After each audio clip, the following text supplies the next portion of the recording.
आज के इस एपिसोड में हम डिस्कशन करने वाले हैं मानव स्वास्थ्य और पोषण के बारे में। तो इसके अंतर्गत सबसे पहले हम जानेंगे सजीव। सजीव का मतलब हुआ जो शोषण करता है, प्रजनन करता है, पोषण करता है और प्रतिक्रिया करता है, जिसके अंदर अनुकूलशीलता होता है, अपशिष्ट पदार्थों का उत्सर्जन करता है एवं गति की अवस्था में रहता है। इस तरह की प्रक्रिया जिस भी जीव के लक्षण में रहता है या जिस भी प्राणी या कुछ भी चीज़ के अंदर इस तरह के लक्षण रहते हैं तो वो सजीव कहलाते हैं। क्या कह सकते हैं कि प्रत्येक सजीव पोषण की व्यवस्था को अपनाते हैं और इसी के आधार पर उनका वृद्धि और विकास होता है, दैनिक जीवन के लिए आवश्यक ऊर्जा प्राप्त करते हैं। तो सिंपल सी भाषा में कह सकते हैं कि प्रत्येक सजीव पोषण की व्यवस्था को अपनाते हैं और इससे कि उसका वृद्धि और विकास होता है और जिसके कारण उसको मतलब दैनिक ऊर्जा प्राप्त होता है। सजीव, पोषण, दैनिक ऊर्जा प्राप्त, इस तरह की प्रक्रिया होता है। पोषण क्या है? पोषण के आधार पर जीवधारियों को दो भागों में बांटा गया है। पोषण के आधार पर जीवधारियों को दो भागों में बांटा गया है, स्वपोषी और परपोषी। स्वपोषी को भी दो भागों में बांटा गया है। पहला है प्रकाश स्वपोषी और दूसरा है रसायन स्वपोषी। तो दोनों के बारे में हम बारी बारी से जानते हैं। प्रकाश स्वपोषी क्या है और रसायन स्वपोषी क्या है,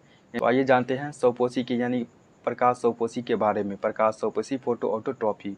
प्रकाश स्वपोषी सूर्य के प्रकाश के द्वारा सूर्य ऊर्जा को रासायनिक ऊर्जा में बदलती है, अर्थात यह प्रक्रिया जो है प्रकाश संश्लेषण कहलाती है, फोटो ऑटोट्रॉफी कहलाती है और सभी पेड़ पौधे इस प्रकार की क्रिया को अपनाते हैं। आइए हम आगे समझते हैं प्रकाश संश्लेषण क्या है और यह कैसी क्रिया है और कैसे संपन्न होता है।